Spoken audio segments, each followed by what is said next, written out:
বরবটির তরকারি খেতে যদি একঘেয়ে লাগে তোমরা তাহলে এই রেসিপিটা ট্রাই করতে পারো। বরবটি এক থালা নিমেষেই গরম ভাত হচ্ছে উধাও হয়ে যাবে। হ্যালো এভরিওয়ান, নতুন একটা রেসিপি নিয়ে এলাম তোমাদের সাথে শেয়ার করতে।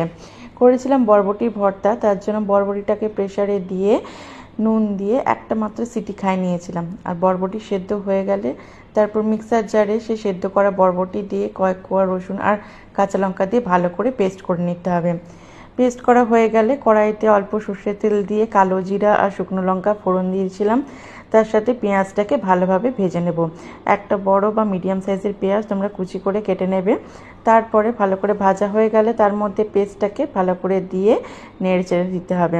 দিয়ে দেবে পরিমাণ মতো নুন, হলুদ আর জিরে গুঁড়ো দিয়ে ভালো করে নাড়াতে হবে। যতক্ষণ না তোমার হাতটা ব্যথা হয়ে যাচ্ছে ততক্ষণ তোমাকে নাড়তে হবে। জোকসা পার, যতক্ষণ না জলটা শুকিয়ে যাচ্ছে বরবটি ততক্ষণ নাড়তে হবে। একদম শুকনো হয়ে গেলে লাস্টে তুমি অল্প একটু চিনি দিয়ে নামিয়ে নেবে। দেখো বরবটির ভর্তা আমার রেডিও হয়ে গেছে। গরম গরম ধোয়া ওঠা ভাতের সাথে কিন্তু এই গরম গরম ভর্তা খেতে জাস্ট দারুণ লাগবে। এখানে দেখো কর্তা মশাইকে দিয়েছিলাম আর ওর তো ভীষণই ভালো লেগেছে। আমি প্রথমবার এটা ট্রাই করলাম, তোমরাও ট্রাই করতে পারো, খেতে কিন্তু দুর্দান্ত হয়।